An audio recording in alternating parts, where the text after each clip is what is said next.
So welcome back to the channel guys, this is Shubham Bajpai. बहुत सारे लोगों की क्वेरीज आ रही हैं कि सर हमें फिज़िकल टेस्ट जब होगा एमपी पुलिस कांस्टेबल का, तो ऐसे कौन से वो दस्तावेज़ हैं जो हमें लग सकते हैं, उसके बारे में जो है लगातार बच्चे जो हैं हर एक वीडियो में सवाल पूछ रहे हैं।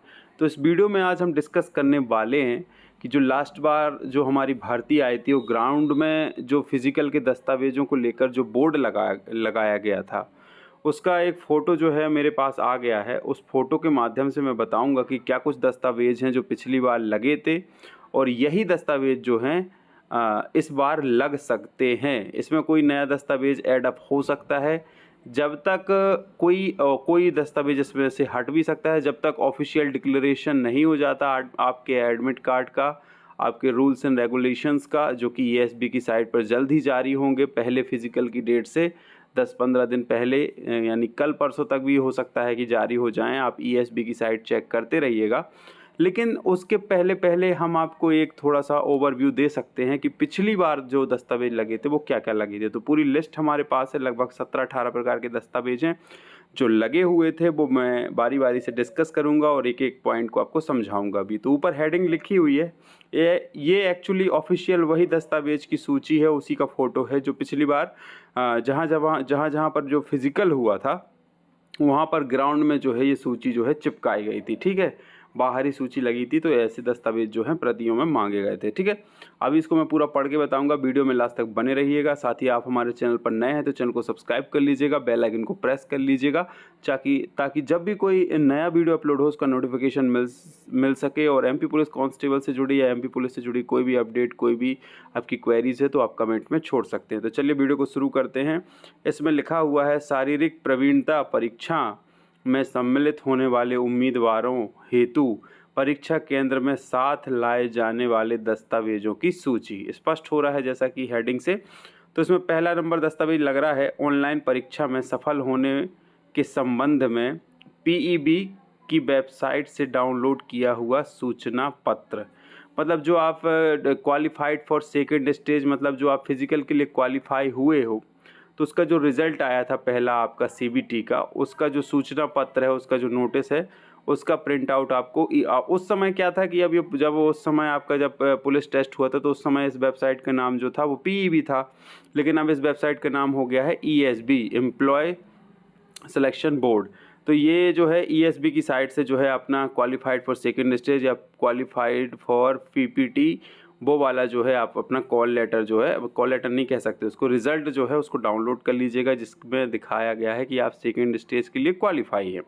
तो पहला पॉइंट क्लियर हो गया। दूसरा हो गया आधार कार्ड, जीवन का आधार और सब चीज़ों का आधार जो है हमारा आधार कार्ड, इसलिए आधार कार्ड जरूर चाहिए। और ये भी इसका जो है फिंगरप्रिंट लॉक नहीं होना चाहिए। ठीक है, उसके साथ है जन्म तिथि प्रमाण पत्र। अब ये जन्म तिथि प्रमाण पत्र जो है कुछ अलग से आपको जन्म प्रमाण नहीं लगना है। आपकी जो 10वीं की मार्कशीट है, 10वीं की मार्कशीट को ही आपका जन्म तिथि प्रमाण पत्र माना जाता है। और अगर आपके पास बना पड़ा हुआ है तो आप लेते जाइएगा अपनी संतुष्टि के लिए, लेकिन जो है जन्म तिथि प्रमाण पत्र जो है आपकी 10वीं की मार्कशीट को ही माना जाता है। उसके साथ ही अगर आप SC ST OBC या ईडब्ल्यूएस में तो खैर जाति प्रमाण पत्र नहीं लगता है, लेकिन अगर आप SC ST या OBC कैटेगरी से हैं तो आपका जाति प्रमाण पत्र जरूर लेकर जाइएगा। उसके साथ ही मोस्ट इम्पॉर्टेंट दस्तावेज आपका मूल निवासी प्रमाण पत्र, क्योंकि इसी के आधार पे आपका गृह जिला डिसाइड होता है और इसी के हिसाब से जो है आपको पोस्टिंग दी जाती है। तो 6वें नंबर का दस्तावेज है मूल निवासी प्रमाण पत्र। आप देखते जाइएगा, इसका स्क्रीनशॉट भी ले लीजिएगा, नहीं तो इस पूरी लिस्ट को जो है मैं टेलीग्राम पे डाल दूंगा अपने SB स्टूडियो के, तो वहाँ से भी आप इसको डाउनलोड करके पढ़ सकते हैं।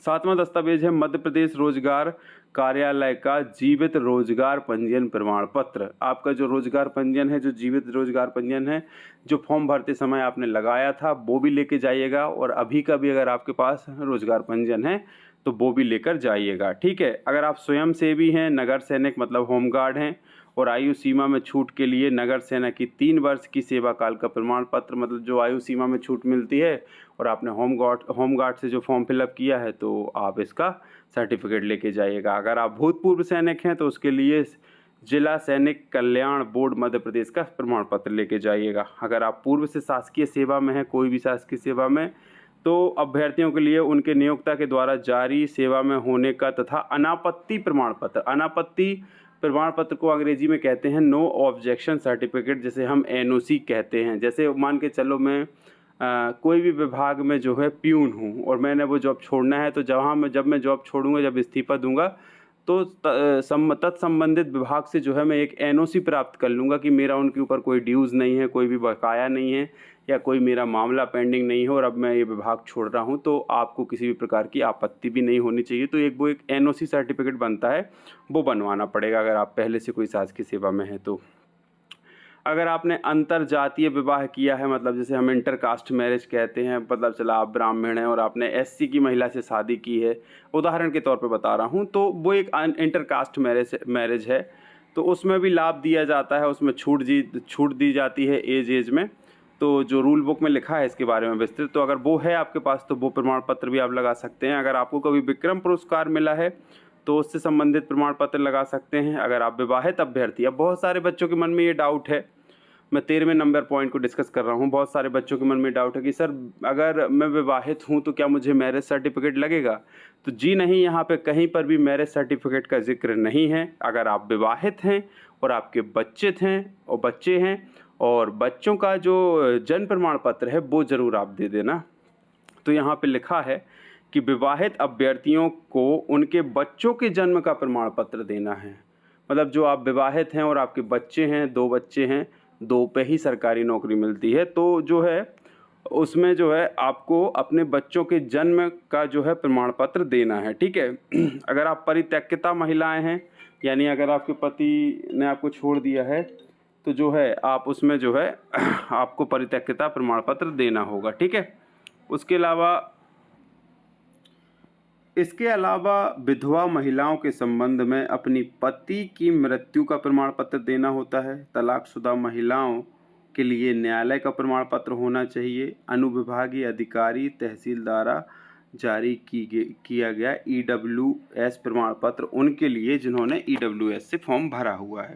साथ ही OBC SC ST वर्ग के अभ्यर्थियों के लिए यात्रा किराया प्रतिपूर्ति हेतु बैंक पासबुक की जो है छाया प्रति रखना है, ठीक है साथ में। अब इसमें कुछ और नोट दिए गए हैं, वो और मैं आपको बता देता हूँ। इसमें लिखा है कि समस्त अभ्यर्थी अपने दस्तावेज उपरोक्त क्रम अनुसार ही लगाएंगे, ठीक है, इसी क्रम अनुसार अपन को लगाना है। समस्त अभ्यर्थी आधार कार्ड का EKYC हेतु यदि आधार कार्ड ब्लॉक किया गया है तो अनलॉक कराकर आएँ ताकि EKYC की जा सके, ठीक है। तो ये देख लेना कि आपका आधार कार्ड का EKYC ब्लॉक ना हो। किसी भी आधार सेवा केंद्र पर जाके इस चीज़ की जानकारी आप ले सकते हैं और उसको अनलॉक करा के जाना है और इसी क्रम में जो है दस्तावेजों को लगाना था। ये पिछली बार का है, ध्यान दीजिएगा, ये पिछली बार का है। इस बार का जो दस्तावेज संबंधी दिशा निर्देश या जो सूची आएगी वो थोड़ी डिफरेंट हो सकती है, कुछ इसमें नई चीज़ें अपडेट हो सकती हैं। हमारा चैनल और हम जो हैं इस चीज़ का दावा नहीं करते हैं कि यही सूची जो है इस बार रिपीट होगी, लेकिन 95% सिमिलैरिटीज़ तो ज़रूर रहनी ही चाहिए, क्योंकि ये वो सभी दस्तावेज हैं जो आपको लगेंगे ही लगेंगे। इसके अलावा कोई एक्स्ट्रा दस्तावेज भी लग सकता है, या ऐसा तो है नहीं कि अब इसमें से कोई दस्तावेज ना लगे, क्योंकि अभी भी वही सारी चीज़ें हैं, ज़्यादा कुछ परिवर्तन इसमें होने नहीं वाला है। लेकिन थोड़ा बहुत अगर परिवर्तन हो तो आप मुझे ये ब्लेम ना करें कि मैंने पुरानी सूची आपको चिपका दी। अभी ऑफिशियल इस साल की जो है दस्तावेज की जो सूची है वो आई नहीं है। दस्तावेज की सूची आएगी ESB की साइट पर और बाकायदा आपका एडमिट कार्ड भी आएगा, उसी के नीचे आपके दिशा निर्देश भी दिए रहेंगे। तो थोड़ा सा पेशेंस बना के रखो, 2-4 दिन में हो सकता है कि जो है एडमिट कार्ड की लिंक जनरेट हो जाए। ESB की साइट चेक करते रहना।